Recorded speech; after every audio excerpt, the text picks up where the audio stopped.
आम्ही म्हणजे तुम्ही आम्ही सारे जना पोट आहे तोंड आहे जीव आहे सोस आहे चमचमीत गाड्याचा ते आम्ही सारे खवय्ये आम्ही सारे खवय्ये सारे खवय्ये आम्ही सारे खवय्ये एकमेका शिकवित नवे काही बनवावे किती किती चोचले ते जिभेचे हे पुरवावे छान छान देशी विदेशी पदार्थ जाणून घ्यावे चुकता चुकता करता करता खावे अन खिलवावे आम्ही सारे खवय्ये आम्ही सारे खवय्ये सारे खवय्ये आम्ही सारे खवय्ये।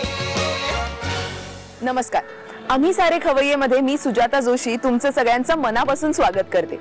आज आपण आहोत मुंबईच्या दादर भागात आणि भेटणार आहोत श्रद्धा भडसावळे यांना। या मूळ केटरिंगच्या व्यवसायात होत्या, पण सध्या त्यांनी आपलं क्षेत्र बदललंय। ते आता नेमकं काय करतात हे त्यांच्याकडूनच जाणून घेऊया। तेव्हा चला त्यांच्याशी भरपूर गप्पा मारूया आणि बघूया त्या नेमक्या कुठल्या रेसिपीज आपल्याला आज दाखवणार आहेत। नमस्कार श्रद्धाताई, आम्ही सारे खवय्येमध्ये तुमचं मनापासून स्वागत। तुम्ही आधी केटरिंग मध्ये होतात आणि मग तुम्ही तुमचं फील्ड चेंज केलं। हो, तर तुम्ही आता नेमकं काय करता? मी 4 वर्षापूर्वी माझं फील्ड चेंज केलं। मी स्पेशल एज्युकेशन मध्ये डिप्लोमा केला आणि आता लर्निंग डिसेबिलिटी पासून जे मुलं पीडित आहेत त्यांना मी शिकवते। आणि आम्ही एक नवीन शाळा उघडली आहे ठाण्यामध्ये, या जून पासूनच चालू झाली। तिकडे फक्त लर्निंग डिसेबल्ड मुलांना आम्ही शिकवतो। रेग्युलर SSC बोर्ड स्कूल आहे आणि त्यांना SSC बोर्डचा सिलेबसच करवतो आम्ही। फक्त एक्सटर्नली बसवून आम्ही आमच्या पद्धतीने त्यांना शिकवतो, कारण रेग्युलर स्कूल्समध्ये त्यांना खूप डिफिकल्ट जातं त्यांचा रेकॉर्ड मेंटेन करणं, म्हणून मग आम्ही ही शाळा उघडली त्यांच्यासाठी। त्यांना जास्त एफर्ट्स घ्यावे लागतात। हो, म्हणजे त्यांना दे लर्न डिफरंटली आणि आपली टीचिंग पद्धती अशी आहे की ती एका साच्यामध्येच आहे। तर मग we teach them the way they learn and not the way we want to teach them. Okay, आणि किती मुलं आहेत तुमच्या शाळेत? आता वी स्टार्टेड ऑफ विथ 4 मुलं, पण आता या by the end of this year आमच्याकडे 9 मुलं आहेत आता। अच्छा, म्हणजे तुम्ही त्यांना सगळे सब्जेक्ट्स शिकवता? हो हो हो, सगळे रेग्युलर SSC बोर्ड मध्ये बरीच कन्सेशन्स मिळतात या मुलांसाठी की त्यांना मॅथ्स आणि सायन्स ड्रॉप करता येतं। मग इन लिव्ह ऑफ दॅट त्यांना हेल्थ हायजीन फिजिओलॉजी किंवा होम सायन्स, कुकरी, बेकरी हे सगळे विषय आम्ही मग त्यांना उपलब्ध करून देतो। ओके, खूप खूप चांगलं काम आहे ऍक्च्युली, कारण डिस्लेक्सिया आतापर्यंत लोकांच्या लक्षातही आला नव्हता। हो, आमिर खानच्या तारे जमी पर मुळे तो एकदम सगळ्यांच्या माहिती झाला। म्हणजे it is a very good thing. मला असं विचारायचं होतं की तुम्ही अचानक म्हणजे हा विचार तुमच्या डोक्यात कसा आला की तुम्ही प्रोफेशन चेंज करून टीचिंग मध्ये गेला? ऍक्च्युली मी जेव्हा हॉटेल मॅनेजमेंट चूज केलं माझ्या 12वी नंतर, तेव्हा हा माझा एक ऑल्टरनेट चॉईस होता। पण तेव्हा मला हॉटेल मॅनेजमेंटला ऍडमिशन मिळाली म्हणून हे थोडं बॅकबर्नर वरती राहिलं। आणि मग या फील्ड मध्ये जरा थोडं काम करून झाल्यानंतर I thought that I should get back to what I wanted to do earlier, म्हणून मग मी परत हा डिप्लोमा करून मग I went into this field. म्हणजे तुम्ही ते फुल टाइम करता का काही वेळ नाही, देता? आता मी पार्ट टाइम करते। मी व्हिजिटिंग फॅकल्टी म्हणून जाते, आमची शाळा आत्मन अकॅडमी म्हणून आहे। तर तिकडे मी कुकरी, बेकरी, हेल्थ हायजीन, फिजिओलॉजी आणि होम सायन्स असे सब्जेक्ट शिकवते। अच्छा, आणि पॅरलली मी हे पण करते, माझ्या हॉटेल मॅनेजमेंटच्या फील्ड मध्ये पण मी वर्कशॉप्स वगैरे घेते, corporate training, table manners, dining etiquettes. तुम्ही हे दोन्ही फील्ड्स एकाच वेळी सांभाळता, is a very great thing. पण कसं काय मॅनेज करता तुम्ही हे दोन्ही फील्ड्स प्लस घर सांभाळणं? आता ऍक्च्युली माझा मुलगा मोठा झाला, जोपर्यंत माझा मुलगा लहान होता तोपर्यंत मला एवढं करता येत नव्हतं, कारण माझे मिस्टर मर्चंट नेव्ही मध्ये आहेत, त्याच्यामुळे ते इथे नसतात।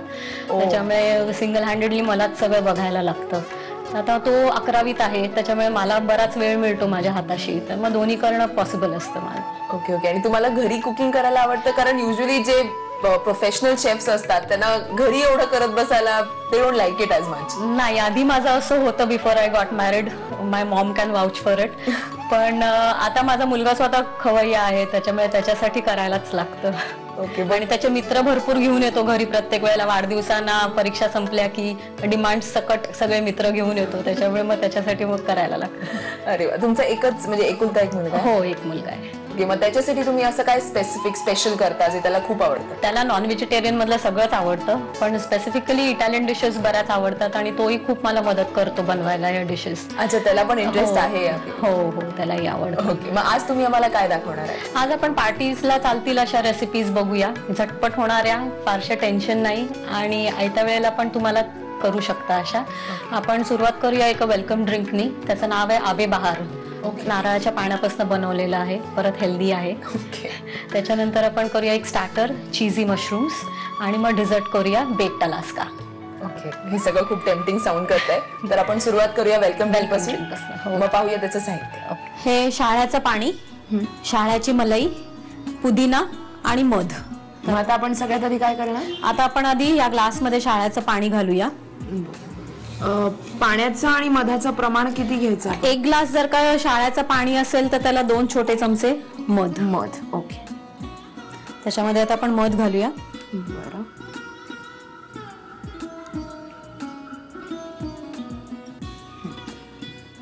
शाळ्याची मलाई ती तुम्ही अशी काही चिरून वगैरे घेतलीत का? लांब लांब चिरून घेतलेली आहे. ओके, ते आपल्याला हवं असेल तेवढं. हवं असेल तेवढं. ओके, आणि मग ह्याच्यामध्ये थोडी पुदिन्याची पानं घालायची. ओके, ही पण बारीक चिरून घेतलेली आहेत. ओके, म्हणजे याचा स्वाद छान येतो बारीक चिरल्यामुळे. बरं. आणि हे केल्या केल्या लगेच सर्व करता येतं? हो, हे केल्या केल्या तुम्ही मिक्स करून सुद्धा ठेवू शकता. फक्त मग पुदिन्याची पानं आयत्या वेळेला घातली की it's ready to be served. Okay, आणि हे चिल करायची गरज आहे का? हो, नाही, चिल करून, कारण आता समर चालू आहे त्याच्यामुळे शाळ्याचं पाणी आणि पुदिना वगैरे छान वाटेल प्यायला. तर आपलं आबे बहार. तर आपलं आबे बहार रेडी आहे. तुम्ही पट्टापट ह्याचं साहित्य आणि कृती लिहून घ्या. आबे बहार बनवण्यासाठी लागणारे साहित्य: शहाळ्याचं पाणी, शहाळ्याची मलाई, पुदिना आणि मध. कृती: सर्विंग ग्लास मध्ये शहाळ्याचं पाणी घेऊन त्यामध्ये 2 चमचे मध, मलाईचे तुकडे आणि चिरलेली पुदिन्याची पानं घालून वेलकम ड्रिंक थंडगार सर्व्ह करावं. आपलं आबे बहार वेलकम ड्रिंक रेडी आहे. आता आपण वळणार आहोत पुढच्या रेसिपीकडे, पण त्याआधी घेऊया एक छोटासा ब्रेक. कुठेही जाऊ नका, पाहत रहा आम्ही सारे खवय्ये. आम्ही सारे खवय्ये, आम्ही सारे खवय्ये. ब्रेक नंतर तुमचं स्वागत. आता आपण वळणार आहोत आपल्या पुढच्या रेसिपीकडे. तर पुढची रेसिपी काय आहे? पुढची रेसिपी आपण करणार आहोत चीझी मशरूम्स. ओके, आणि त्यासाठी साहित्य: बटन मशरूम्स आहेत आणि हे मैदा आणि मिरपुडीचं बॅटर बनवलेलं आहे पाणी घालून. चीज आहे, ओरेगॅनो आहे, फ्राय करायला तेल आहे आणि ब्रेड क्रम्स आहेत. साहित्य आपण आता बघितलं. आता वळूया कृतीकडे. आता काय करणार आपण पहिले? आता आधी आपण पहिले चीजचं मिक्सचर घेऊया. त्याच्यासाठी ग्रेट केलेलं चीज आहे, ते एका बोलमध्ये काढूया आणि त्याच्यामध्ये थोडंसं ओरेगॅनो घालूया. ओरेगॅनो किंवा दुसरं कुठलंही हर्ब घेतलं तरी चालेल, पण ओरेगॅनो तसा माइल्ड फ्लेवर असतो म्हणून आपण ओरेगॅनो वापरतोय. बरं, पण हे जर आपल्याला इंडियनाइज करायचं असेल किंवा इथल्या स्टाईलचं, म्हणजे कोथिंबिरीचं फ्लेवर पण काही लोकांना आवडतं, तर तसं काही करू शकतो? हो, त्याच्यामध्ये कोथिंबीर आणि बारीक चिरून मिरची सुद्धा आपण घालू शकतो जर का इंडियन स्टाईल थोडं करायचं असेल. कारण आपल्या इथे ऑरिगॅनो किंवा म्हणजे फार कमी वापरतात. हो, बरोबर. नाही, मिरची आणि कोथिंबीर आपण युज करू शकतो. आणि एवढं मात्र लक्षात ठेवा की याच्यात मीठ घालू नका, कारण चीज ॲज इट इज सॉल्टी असतं, त्याच्यामुळे मिठाची गरज लागत नाही आपल्याला. आता हे आपलं मिक्सचर तयार आहे. आता आपण हे मशरूम्स मध्ये स्टफ करून घेऊया. ओके, मशरूम्स घेताना मात्र धुवून घ्यायचे विसरू नका, कारण त्याच्यावरती माती असते आणि त्याचे स्टॉक्स काढून घेतलेले आहेत आपण. आणि आतनं स्कूप आउट केलंय का नुसते स्टॉक्स काढले? नाही, नुसते स्टॉक्स काढले की आपल्याला हा हॉलो मिळतो. त्याच्यामध्ये आपण हे चीज स्टफ करायचंय.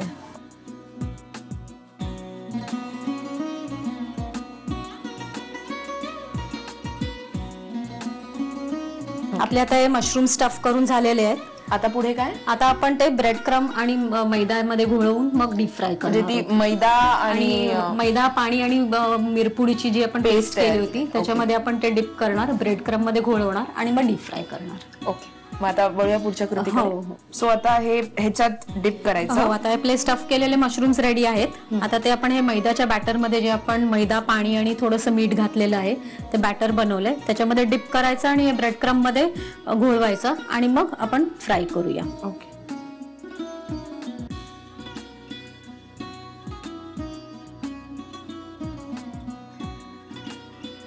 व्यवस्थित घोळवून घेऊया, कारण त्याच्या आतमध्ये चीज आहे ना, ते गरम तेलामध्ये टाकलं की लगेच वितळायला लागतं. त्याच्यामुळे ते ब्रेड क्रम्सचं कोटिंग व्यवस्थित झालंय ना आपल्याला बघायला पाहिजे. बरोबर.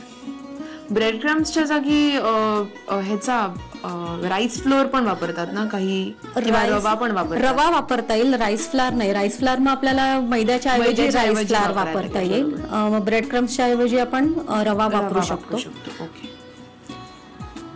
आता हे आपलं घोळवून झालेत. आता आपण हे फ्राय करायला घेऊया. आणि हे गरम तेलातच फ्राय करायला हवेत, कारण जर का तेल गरम नसेल तर आपल्याला ते चीज आतमधलं मेल्ट व्हायला लागेल आणि मग ते सगळं कढईवर पसरेल. बरोबर. सो आपले स्टफ मशरूम्स रेडी झालेले आहेत. तुम्ही पटापट ह्याचं साहित्य आणि कृती घेऊन घ्या. चीजी मशरूम्स बनवण्यासाठी लागणारं साहित्य: देठ काढून घेतलेली बटन मशरूम्स, पाणी आणि मिरपूड घातलेलं मैद्याचं बॅटर, चीज, ओरेगानो, तेल आणि ब्रेड क्रम्स. कृती: एका बाउल मध्ये किसलेलं चीज घेऊन त्यामध्ये ओरेगानो हर्ब घालून हे मिश्रण एकजीव करावं. देठ काढून घेतलेल्या बटन मशरूम्स मध्ये हे चीजचं मिश्रण भरावं. मैद्याचं मिश्रण आणि ब्रेड क्रम्स मध्ये बटन मशरूम्स घोळवून ती डीप फ्राय करून घ्यावीत. आपले चीजी मशरूम्स तयार झालेले आहेत. आता वळूया पुढच्या रेसिपीकडे. तर पुढची रेसिपी काय? पुढची रेसिपी आपण करणार आहोत बेक्ड अलास्का. बेक्ड अलास्का नावावरनच खूप इंटरेस्टिंग आणि वेगळी वाटते. हो, ते ऍक्च्युली बेक्ड अलास्का म्हणजे आपण जे करणार आहोत ना, ती final dish is going to look like snow peaks from Alaska. आणि ते आपण बेक करणार आहोत, म्हणून मग बेक्ड अलास्का त्याचे. Very interesting. त्याचं साहित्य पाहूया. हो, त्याला आपल्याला लागणार आहे व्हॅनिला स्पंज, व्हॅनिला आईस्क्रीम, पिठी साखर, अंड्याचं पांढरं, नंतर कॉफी फ्लेवर्ड लिक्युअर आणि कॉफी डिकॉक्शन म्हणजे कॉफी गरम पाण्यामध्ये घोळवलेली. एवढं वेगवेगळ्या प्रकारचं साहित्य एकाच रेसिपीमध्ये आहे. खूप इंटरेस्टिंग वाटतंय. आपण बघणारच आहोत ही रेसिपी नेमकी काय आहे, पण त्याच्या आधी घेऊया एक छोटासा ब्रेक. कुठेही जाऊ नका, पाहत रहा आम्ही सारे खवय्ये. आम्ही सारे खवय्ये, आम्ही सारे खवय्ये. ब्रेक नंतर तुमचं पुन्हा एकदा स्वागत. आता वळूया पुढच्या कृतीकडे. तर आता आपण काय करणार? आता आपण याचे लेयर्स करायला घेऊया बेक्ड अलास्काचे. तर सर्वप्रथम आपण हा जो केक स्लाइस करून घेतलेला आहे, हा म्हणजे कुठलाही व्हॅनिला फ्लेवरचा स्पॉन्ज केक. हो, व्हॅनिला केक फ्लेवरचा स्पॉन्ज कुठेही मिळतो, रेग्युलरली मिळतो तो. आणि तो थिन स्लाइसेस मध्ये कापलेला आहे, कारण आपल्याला याच्यामध्ये मेन इन्ग्रेडियंट आईस्क्रीम ठेवायचं आहे. अच्छा, ओके. म्हणजे आईस्क्रीम जास्त आणि केक कमी. त्याच्यामुळे आधी आपण हा बेसला लावून घेणार आहोत केक, आणि मग त्याच्यावरती हे जे आपण कॉफीचं डिकॉक्शन करून ठेवलं होतं.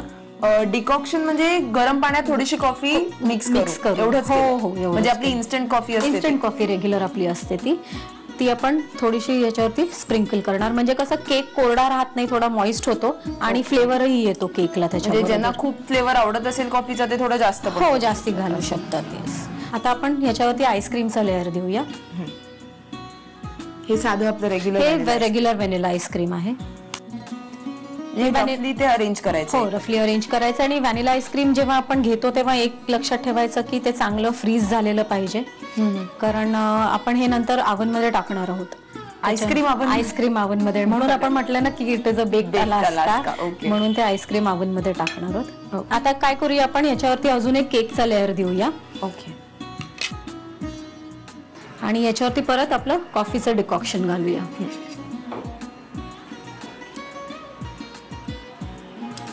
म्हणजे इथे समजा स्पॉन्ज केकचा कुठला वेगळा फ्लेवर लोकांना आवडत असेल तर तोही आपण घेऊ शकतो का? स्पॉन्ज केकचा याच्यासाठी आपण, कारण आपण अलास्का म्हटलंय, अलास्का म्हणजे पहिलं प्रथम आपल्याला आठवतं तो बर्फ, म्हणून आपण शक्यतो सगळं पांढरं घेतलं याच्यामध्ये. नाहीतर तसं काय व्हेरिएशन करायला गेलं तर दुसरे फ्लेवर्सही घेऊ शकतो, पण प्रायमरीली ते पांढरं. ओके. आता ह्याचं काय करणार? आता याच्यावरती आपण एग व्हाईट म्हणजे अंड्याचं पांढरं आणि त्याच्यामध्ये पिठी साखर घालून ते बीट करून मग याच्यावरती ते घालणार आहोत. ओके, बघ त्याची तयारी करायला घेऊ. हो. तर आता आपण काय करणार? आता आपण जी एग व्हाईट सेपरेट केलं होतं म्हणजे अंड्याचं पांढरं घेतलं होतं ते एका बोल मध्ये काढून घेऊया. हे किती अंड्यांचं घेतलं? हे 2 अंड्यांचं पांढरं घेतलेलं आहे. आपण मगाशी जो बोल सेट केला त्याच्यासाठी हे 2 अंड्यांचं म्हणजे प्रमाण बरोबर आकारानुसार जरा जास्ती असेल तर आपण तेवढं जास्तीत पांढरं घ्यायचं. त्याच्यामध्ये आपण ही पिठी साखर घालूया. एका अंड्याला 1 चमचा साखर, त्याच्यामुळे आता आपण 2 चमचे साखर घातली याच्यामध्ये. आणि आता ते आपण बीट करून घेऊया. ओके. हँड मिक्सरने.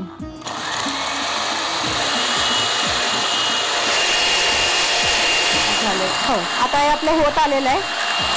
हे आपलं झालंय असं समजायचं की जेव्हा आपलं असे पॉइंट्स येतील ना, अच्छा हा, तेव्हा झालंय म्हणून समजायचं. हो, ओके. आता हे झालेलं आहे आपलं. आता आपण हे सगळं ह्याच्यावरती ओतूया.